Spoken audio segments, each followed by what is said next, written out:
My brother posted a photo. Family Thanksgiving. No drama. No letdowns. Every family member was there. Except me and my kids.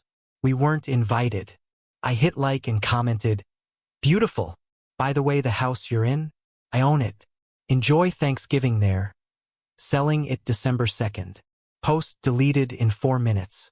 97 missed calls in 20 minutes. Can you imagine seeing your entire family, your parents, your brother, literally everyone you thought you knew, celebrating Thanksgiving in your house, the one you own, while you sit alone with your kids eating cold takeout? And then, to add insult to injury, seeing a post from your brother smugly declare, 'No drama. No disappointments this year. So thankful for the real ones.' My blood ran cold. That Facebook post popped up, and for a split second, I thought it was just one of those memories notifications. But no, this was live, 7 minutes old. And there it was, a big, smiling group shot around a loaded Thanksgiving table.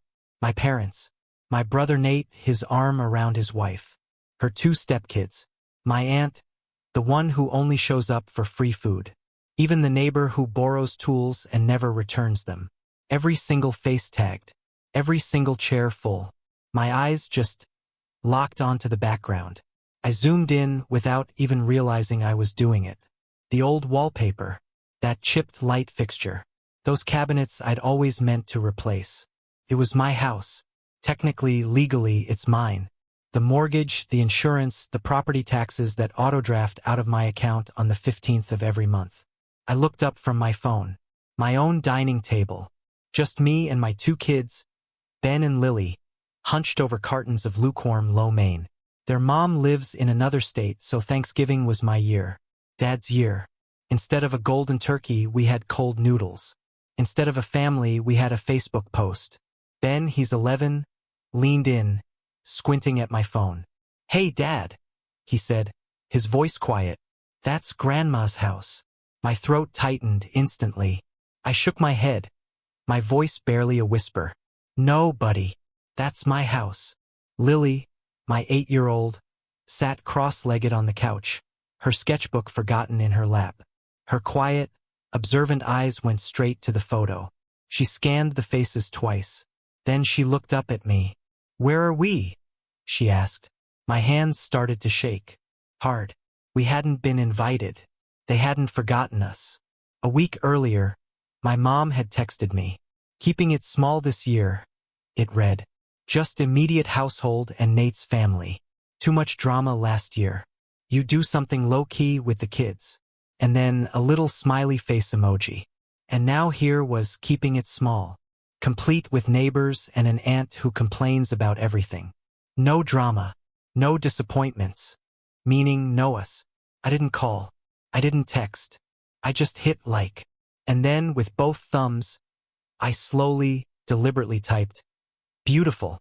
By the way, the house you're in, I own it. Enjoy your Thanksgiving there. Selling it December 2nd. I read it twice. It looked insane, and yet somehow perfectly reasonable. My thumb hovered. For a second, I hesitated. Then I hit post. Within 30 seconds, I saw "Seen by Nate." Seen by Mom. For minutes later, the entire post vanished. 20 minutes after that, my phone went off like a fire alarm. By the time I managed to turn the ringer off, I'd counted 97 missed calls. "See, my name is Henry. I'm 42, a dentist in Columbus, Ohio. Nothing fancy, just a roadfront office between a nail salon and a UPS store. Half my job is fillings, the other half is convincing people floss isn't a scam. Divorced 3 years with 2 amazing kids. Ben is all elbows and sarcastic wit. Lily is quiet, careful, the kind of kid who folds candy wrappers before throwing them away. And, apparently, I was also the family ATM. Started small, like these things always do. My parents never had much. My dad worked at a factory until it closed. My mom bounced between part-time jobs. They weren't lazy, just always one bill behind. When I got into dental school, they were so proud. Told everyone at church their son was going to be Dr. Parker. What they never mentioned was the mountain of student debt I'd be dragging behind me well into middle age.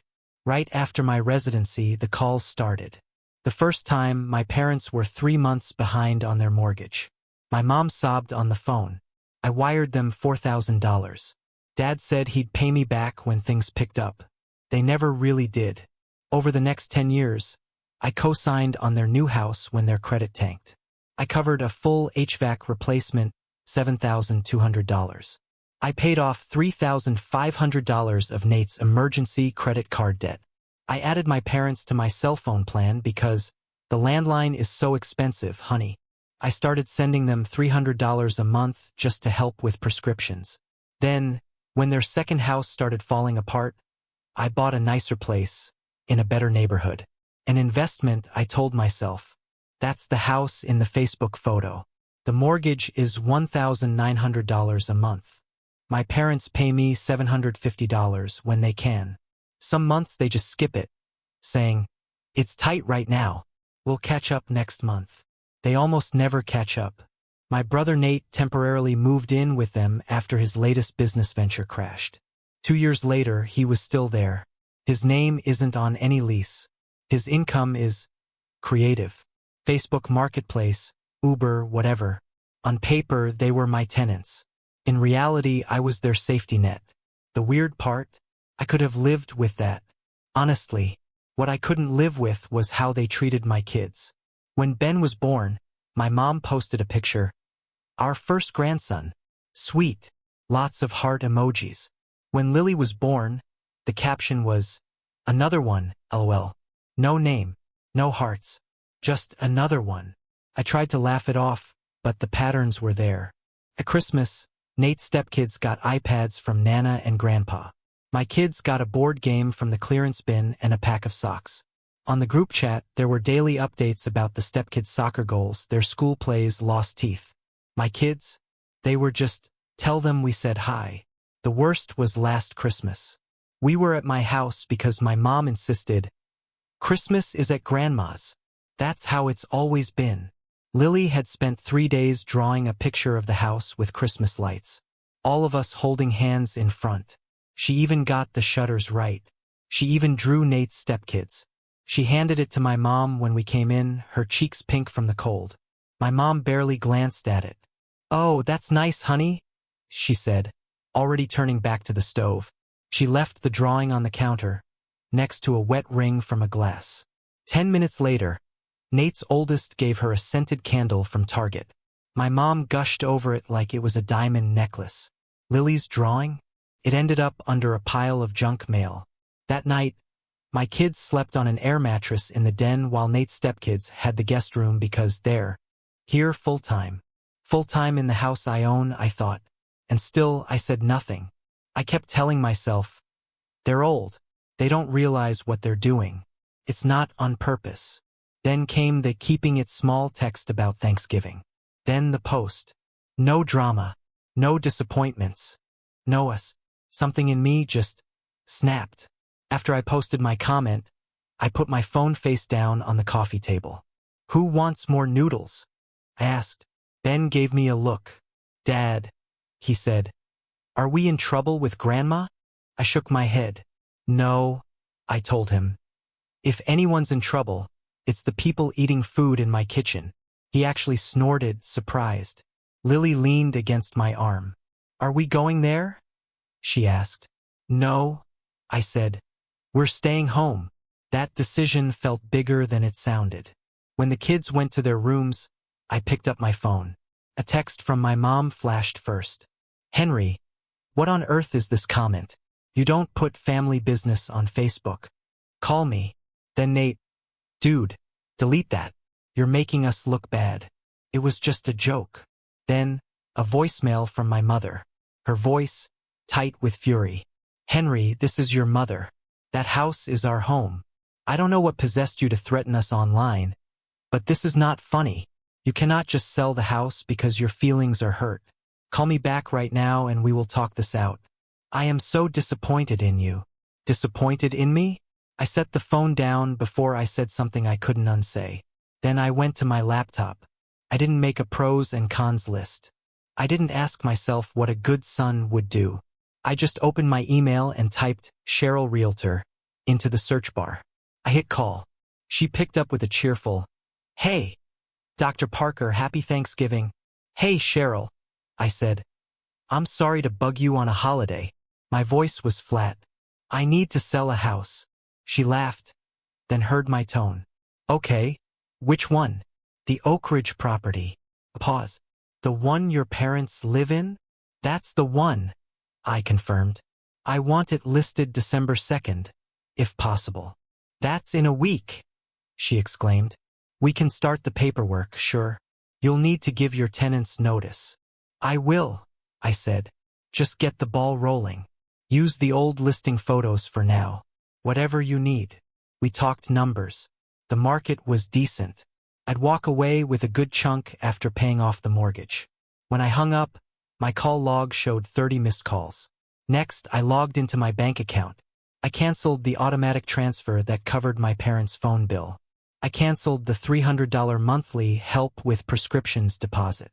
Then, I opened the savings account labeled Family Emergencies with $15,000 in it. In my head, that money had always been for them. Roof repairs, medical bills, whatever. I transferred every single cent into a new account, labeled Ben and Lily. There. One clean financial line in the sand. I closed the laptop and finally truly exhaled. It didn't feel good. Not really. But it felt solid. They didn't wait long. At 9 a.m. the next morning, someone started pounding on my door like the house was on fire. I opened it a crack. My parents stood there, coats unzipped. Nate behind them, arms crossed. "Henry!" my mother shrieked, pushing past me. "What is this nonsense about selling the house?" I stepped outside and pulled the door mostly closed behind me so the kids wouldn't hear every word. "It's not nonsense," I said, my voice calm, almost unnervingly so. "I called the realtor. The house goes on the market December 2nd. You'll get formal notice." My dad's face went crimson. "You can't do that." "I can," I replied. "My name is on the deed." Mom's voice went up half an octave. "We are your parents.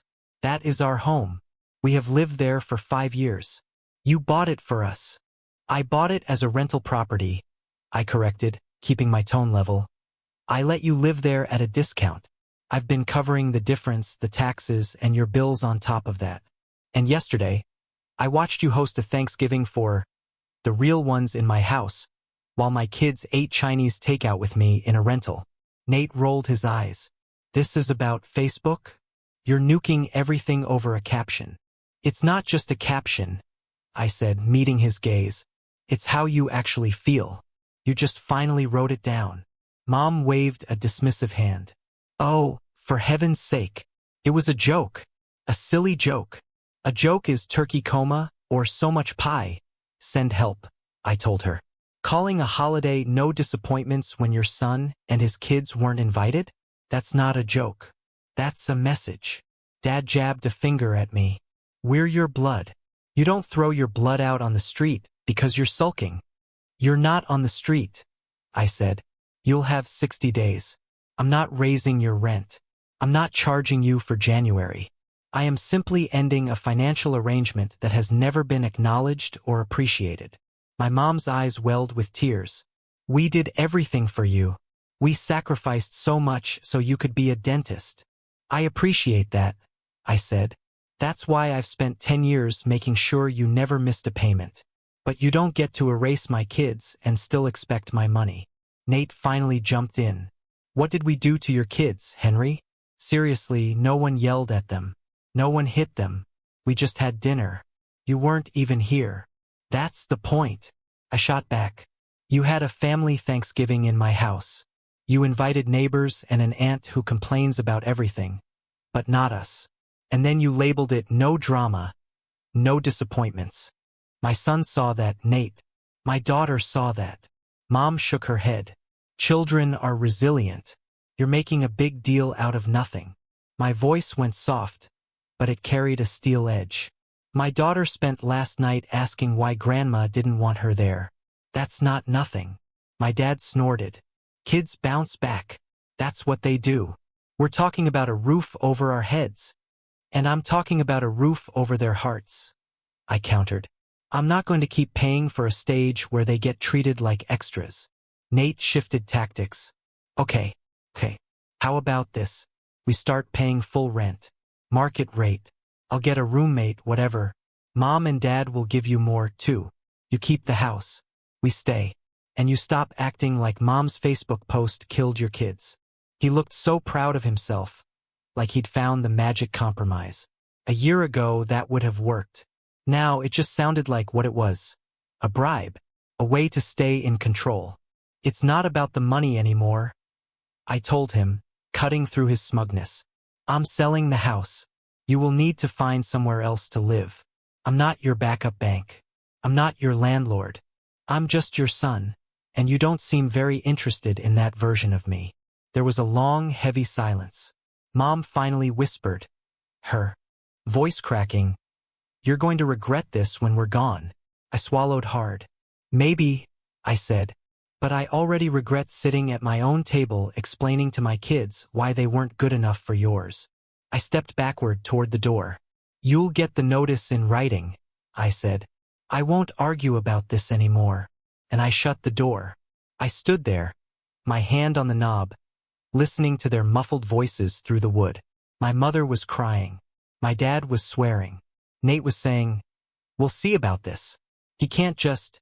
Ben's bedroom door creaked. He peeked out. "Is Grandma mad?" "Yeah," I said, letting out a long breath. "She's really mad." He hesitated. "Are you in trouble?" I thought about it for a long moment. "No," I said, a faint smile touching my lips. "Not this time." The written notice made it real. That night I typed up a letter. Mom and Dad, as you know, I am the legal owner of the Oak Ridge property. I have decided to sell the house. It will be listed on December 2nd. This letter is 60 days' notice to vacate the property. I will not charge you January's rent. Effective immediately, I will no longer be covering your phone bill or other recurring expenses. I love you both, but I won't continue to fund a family my kids are not part of. Henry. I printed it, put it in an envelope, drove over, and slid it through their mail slot. No discussion. No argument. Just facts. My mom texted an hour later. "I cannot believe you put that in writing. You are making us homeless over your ego. I am ashamed to call you my son." I stared at it for a while, then just put my phone down. A little later, my cousin Dana called. "Okay," she said, no preamble. "What happened? You saw the post?" I asked. "Yep," she confirmed. "Saw it. Saw your comment. Went to show my husband and it was gone. Aunt Carol's group chat is on fire." I rubbed my eyes. Yeah, they threw a no disappointments Thanksgiving in my house and didn't invite me or the kids. So, I decided they can find a new house for next year. Dana was quiet for a second. "I'm supposed to talk you down right now," she said. "But I can't. It's been messed up for a long time." I blinked. "You noticed." "Henry," she said. "We all noticed. The way your mom talks about Nate's stepkids like they're royalty and sometimes forgets your kids' birthdays? It's gross. We just figured you were okay with it since you kept paying for everything." "I wasn't okay," I admitted. "I was just hoping they'd grow out of it." "Well, they didn't," she said firmly. "I'm proud of you, even if everyone else is calling you the Grinch in the family chat." I snorted. "That tracks." "Hey," she added. "If your parents end up needing help finding a place, they can call me. But don't you dare feel guilty for not being their landlord anymore. You've done your time." After we hung up, I went to check on the kids. Lily was drawing at the kitchen table. This time, she had drawn our tiny rental's living room. The couch, the TV, the three of us. No grandparents, no cousins. Just us. "What are you drawing?" I asked. "Home," she said. That word hit harder than anything my mother had said. The next few weeks were a lesson in how quickly people can rewrite a story. My parents told anyone who would listen that I'd kicked them out before Christmas for one little mistake. Nate texted me screen recordings of apartments he could never afford and wrote, "This is what you're doing to your parents." I answered exactly once, "You are adults. You can all work. You can all apply for apartments. I will not discuss the sale of the house again." He replied, Wow, stone cold. And a few more things I didn't bother to open. The house hit the market on December 2nd. By December 8th, we had 2 offers.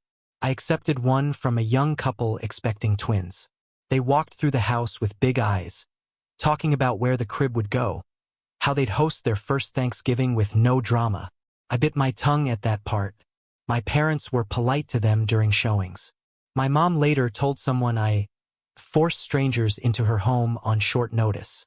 Meanwhile, at my place, I planned Christmas. Felt weird, freeing, and terrifying all at once. I asked the kids what they wanted to do. No one mentioned grandma's. Can we just stay here? Ben asked. And maybe have Malik over? My assistant, he's basically family. Can we make cinnamon rolls instead of turkey? Lily added. Done, I said. On Christmas Eve, I bought a cheap photo album, the kind with plastic sleeves. I printed out a few pictures of just the 3 of us, making pancakes at the park on the couch last year with a lopsided little tree. On the first page, I wrote in my neat dentist handwriting, Parker family, the ones who show up. Christmas morning, we opened presents in pajamas. Ben got the used guitar he'd been eyeing at the pawn shop. Lily got a real art set with paints and brushes. Everything had their names on it. No shared gifts. No, you can play with your cousins. Just theirs. Halfway through the morning, my phone buzzed. Dana again. She sent a photo from my parents' new apartment. They'd found a small place across town. Beige walls, a small tree on a side table. My parents, Nate, his wife, the stepkids. No neighbors, no aunts. The caption my mom had written, First Christmas in the new place. Weird year, but grateful. No real ones. No disappointments. Dana's text underneath, There's a giant elephant in this room wearing your face. Just so you know. I stared at the photo for a second, then slid my phone face down on the table. Everything okay? Ben asked. Yeah, I said. Just different this year. He looked around at the piles of wrapping paper and the mess on the floor. I like different, he said. So did I. The house sale closed in January. I went to the title company, signed my name a dozen times, and handed over keys with a polite smile. The buyers were excited. They talked about paint colors and baby gates. Afterwards, I sat in my car in the parking lot for a minute. That address had been home base for my family for 5 years. Now, it was just an address I no longer had to pay for. My dad called that night from a new number. You really did it, he said, his voice flat. I told you I would. You sold our home. I sold my property, I corrected. You have your own place now. He snorted. Some son you turned out to be. I'm still your son, I said. I'm just not your landlord or your bailout fund anymore. He was quiet for a second. You'll need us someday, he said, the old threat in his voice. Family always does. I needed you a lot, actually, I said, my voice steady. When I got divorced, when I was juggling the practice and the kids, when they were being left out of holidays. You weren't there. So, I adjusted my expectations. He didn't like that answer. He hung up. I didn't call back. The closure didn't come with a big speech or a dramatic cutoff. Came almost a year later at our next Thanksgiving. By then, the yelling had died down. My parents still sent the occasional text, random articles, church announcements, but never anything that looked remotely like an apology. I answered rarely and politely. I made one rule for myself.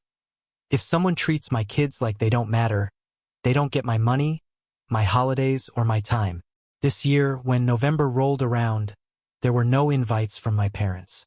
No group text. Just silence. So I filled it. I bought a turkey because Ben wanted the real thing this time. We watched videos on how not to burn the house down frying it. Lily planned desserts like it was a school project. I invited Malik and his boyfriend. Dana asked if she could drop by for pie after doing a quick round at her parents' house. Of course, I said. Thanksgiving afternoon. My little rental was loud and messy. Kids' laughter, adult conversation, actual warmth that didn't feel forced. As we were setting the table, I pulled 2 extra chairs from the garage and added them at the end. Ben frowned. Who are those for? Anyone who chooses to treat us right, I said. Could be now, could be later. For now, they'll just sit there. He shrugged and went back to arguing about mashed potato lumps. Halfway through dinner, Lily looked at the empty chairs. Are those for Grandma and Grandpa? She asked quietly. They're for anybody who wants to be part of our family and actually acts like it, I said. If that's them someday, great. If it isn't, that's okay too. She thought about it for a moment, then got up and left the room. When she came back, she was holding her ragged stuffed rabbit. She set it gently on one of the empty chairs and buckled the chair's strap around its middle. There, she said, a small, satisfied smile on her face. Now it's not empty. Malik laughed. That rabbit has better seating than I do. Everyone chuckled. The moment slid into the general noise of clinking forks and bad jokes. But I kept looking at that chair, at the rabbit, at my kids. Later, after pie, Dana and I stood at the sink washing dishes. I saw your parents yesterday, she said. They're still telling everyone you abandoned the family. I rolled my eyes. Of course. I told them they've got it backwards, she said. You didn't abandon anyone. You just stopped paying to be mistreated. I didn't have a witty comeback. I just looked out into the living room where Ben was trying to teach Lily a card game. Both of them laughing, completely at ease in a house that finally felt like their home. For years, I'd let my parents treat me like a walking wallet and my kids like background noise. This time, the bill came to me and I finally said no. No yelling, no big speech, just one comment on a Facebook post, a call to a realtor, a few clicks in my bank account. And in a simple sentence I keep repeating when the guilt creeps in. I won't fund a family my kids don't belong to. That's the drama-free, no disappointments rule I can actually live by. This was a hard one, and it still stings sometimes. But looking at my kids, feeling that peace, it was worth it. I just wonder, what would you have done in my shoes? Have you ever had to draw a line like this with family? Let me know in the comments below.